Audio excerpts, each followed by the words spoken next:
Under oath, Zuckerberg admits, Facebook does have tools to track its users across the internet, across platforms, across accounts, all without user knowledge. I ask how many times this tool has been used domestically against Americans. Zuck won't say, wrote Senator Josh Hawley on Twitter, and then attached a screenshot of the internal tool. At the hearing, Senator Hawley outlined the use of Tasks, a tool Facebook uses to improve the workflow of Facebook employees, but is also used by Facebook employees to collaborate with Google and Twitter in censoring users across platforms, and a second tool called CENTRA that Facebook uses to track users even when they think they are anonymous. The discovery of CENTRA was apparently uncovered by a whistleblower. While the initial questioning about CENTRA was focused on how that tool could potentially have been used to sway voters in the presidential election between Donald Trump and Joe Biden, the assumed uses of CENTRA are still concerning to many users. CENTRA tracks different profiles that a user visits, their message recipients, their linked accounts, the pages they visit around the web that have Facebook buttons.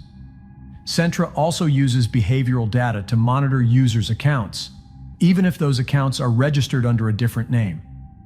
The dashboard shows a litany of data points Facebook has on individual users.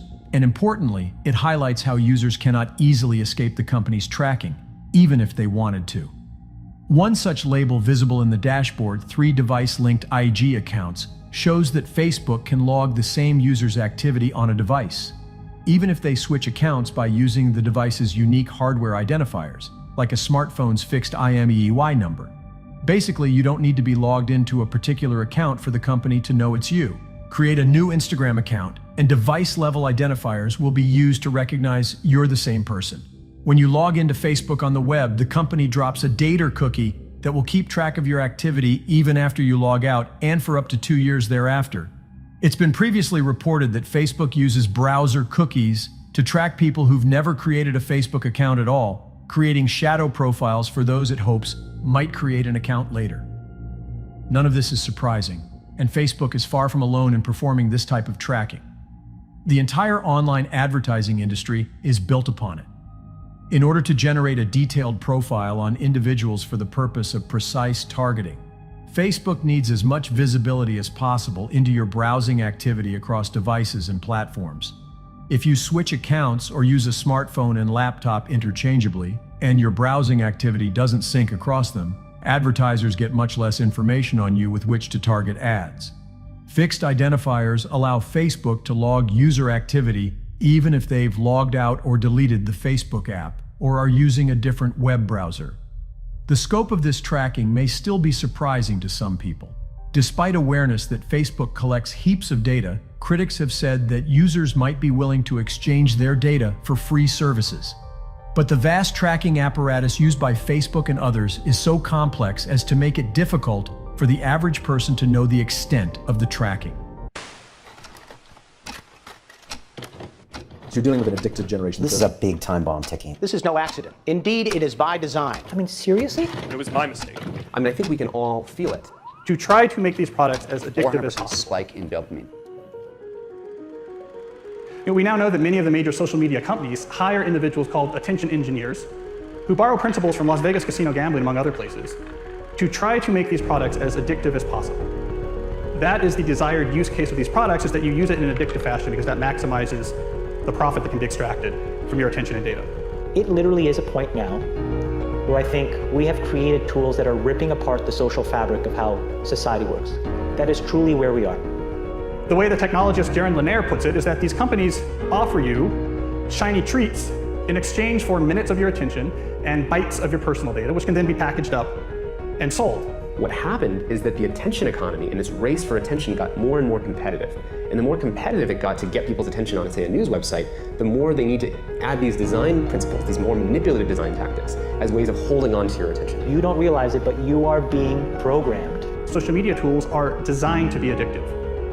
The actual desired use case of these tools is that you fragment your attention as much as possible throughout your waking hours. That's how these tools are designed to use. Well, we have a growing amount of research which tells us that if you spend large portions of your day in a state of fragmented attention, so large portions of your day where you're constantly breaking up your attention, take a quick glance, do a just check, and just quickly look at Instagram, that this can permanently reduce your capacity for concentration. I'm especially worried about this when we look at the younger generation coming up, which is the most saturated in this technology. And it's very addictive because if you pull on the slot machine arm enough, you will win. And you never know which pull will reward you. That's an addictive behavior, and it's dopamine that is driving that addiction. So what happens with social media is, Robert Sapolsky, who did the foundational research on this at Stanford, calls it the magic of maybe. When you look at your phone and maybe there's a text there and maybe there's not, and you don't know, when it shows up, that high you get, that's dopamine. It's the magic of maybe. Maybe it'll be there, maybe it won't. When it shows up, you get a 400% spike in dopamine. That is roughly the same amount of dopamine as you're getting from cocaine. It's slightly less than an extremely addictive drug like cocaine. And that's what's happening. We really care what other people think of us. So for example, when you upload a new profile photo of yourself on Facebook, that's a moment where our mind is very vulnerable to knowing what other people think of my new profile photo. And so when we get new likes on our profile photo, Facebook, knowing this, could actually message me and say, oh, you have new likes on your profile photo. And it knows that we'll be vulnerable to that moment because we all really care about when we're tagged in a photo or when we have a new profile photo. And the thing is that they control the dial. The technology companies control the dial for when and how long your profile photo shows up on other people's news feeds. So they can orchestrate it so that other people more often end up liking your profile photo over a delayed period of time, for example, so that you end up having to more frequently come back and see what the new likes are. And it's literally rewiring our brain. Even social media, the challenge is, with these terms like Facebook depression and everything. What's that?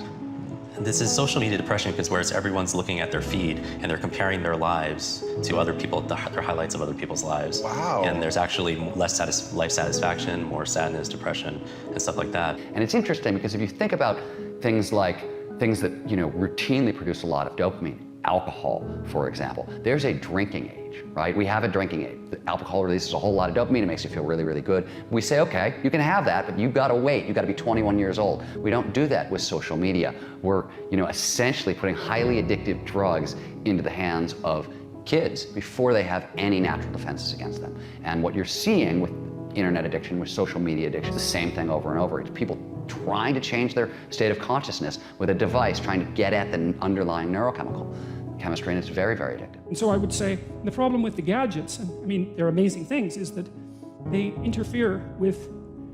proximately interfere with medium to long-term goals, I would say. And so I think the first thing you have to do to bring them under control is figure out what it is that their use is interfering with. It has to be something important. So you think, well, I want to do something important. Well, what is that? Oh, it could be personal. Maybe you want to have a relationship, you want to get married, you want to have kids, you want to have a career that's meaningful, you want to have a life, you want to have an Abrahamic adventure and be the father of nations, let's say. Well, you can't be ratting away on your cell phone and doing that. And so I think part of it is to set your sights high and make a plan and figure out who you could be and see if obsessive utilization of smartphone fits into that vision of nobility. And it will partly because they're unbelievably powerful communication devices, but so often it's for lack of something better to do, and it also interferes. Imagine when you take that to the extreme, where bad actors can now manipulate large swaths of people to do anything you want. It's a really, really bad state of affairs. And we compound the problem, right? We curate our lives around this perceived sense of perfection because we get rewarded in these short-term signals, hearts, likes, thumbs up, and we conflate that with value and we conflate it with truth. And instead what it really is fake, brittle popularity. That's short-term and that leaves you even more, and admit it, vacant and empty before you did it. Because then it forces you into this vicious cycle where you're like, what's the next thing I need to do now? Because I need it back. Think about that compounded by 2 billion people. And then think about how people react then to the perceptions of others. It's really bad. So we know from the research literature that the more you use social media, the more likely you are to feel lonely or isolated. We know that the constant exposure to your friends' carefully curated positive portrayals of their life can leave you to feel inadequate and can increase rates of depression. And something I think we're going to be hearing more about in the near future is that there's a fundamental mismatch between the way our brains are wired and this behavior of exposing yourself to stimuli with intermittent rewards throughout all of your waking hours. So it's one thing to spend a couple hours at the slot machine in Las Vegas, but if you bring a slot machine with you and you pull that handle all day long from when you wake up to when you go to bed, we're not wired from it. It short circuits the brain. We're starting to find that it has actual cognitive consequences, one of them being this sort of pervasive background hum of anxiety. Here's the thing. The world we live in isn't real. Social media isn't real. And by design, social media rewards us for showing our best life. The edited, posed, champagne, Michelin star, holiday, orchestrated best angle of our life, the highlight reel. But you don't ever see real life, the 99% of our lives, the behind the scenes, the unglamorous, unfiltered, day-to-day, bland normality. And you end up comparing your behind the scenes to other people's fake highlight reel and using others as a mirror or benchmark for how you should look, how successful you should be, or how you should live. These fake comparisons will only serve to make you feel inadequate and inferior to something that isn't even real. Research continually shows that comparing your life to someone else's creates envy, low self-confidence, low self-esteem, and depression. You compare yourself to other people every single day, consciously or subconsciously, and no matter what I say, you're not going to stop because comparing one thing to another is a natural human thing to do. Whether we want to admit it or not, a big reason why anything has value is because there's something worse or better to compare it to. Think about it. An old brick of a mobile phone with a big aerial is only considered amazing in a world before the smartphone. The horse and carriage is only considered a phenomenal mode of transport until the car comes along. The answer isn't to stop making comparisons, because unfortunately we can't control that. But you have to change the object of your comparison. From someone else to yourself. You have to measure yourself against yourself. And by doing this, you start at a base point where you consider yourself to be perfectly fine exactly how you are. But it also is the most effective, motivating, and healthy way to work to improve yourself. You'll become your happier self when you stop putting pressure on yourself to be more like someone else, and when you start comparing real to real.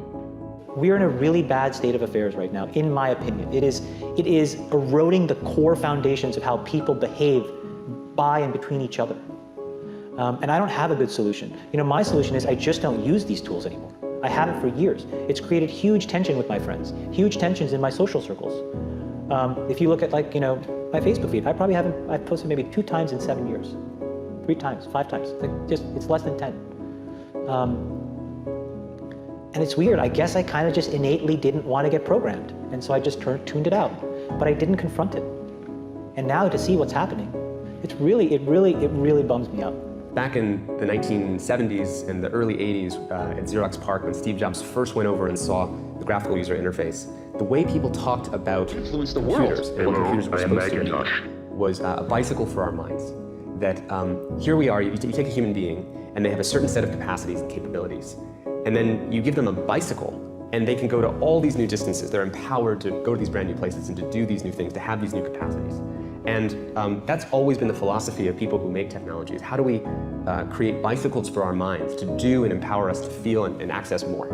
Now, when the first iPhone was introduced, it was also the philosophy of these technologies. How do we empower people to do something more? And in those days, it wasn't manipulative because there was no competition for attention. Photoshop wasn't trying to maximize how much attention it took from you. It didn't measure success that way. And the internet overall had been in the very beginning not designed to maximize attention. It was just putting things out there, creating these message boards. It wasn't designed with this whole persuasive psychology that emerged later. If you feed the beast, that beast will destroy you. If you push back on it, we have a chance to control it and rein it in. And it is a point in time where people need to hard break from some of these tools and the things that you rely on. The short-term dopamine-driven feedback loops that we have created are destroying how society works. No civil discourse, no cooperation, misinformation, mistruth. And it's not an American problem. This is not about Russian ads. This is a global problem. Mr. Zuckerberg, would you be comfortable sharing with us the name of the hotel you stayed in last night?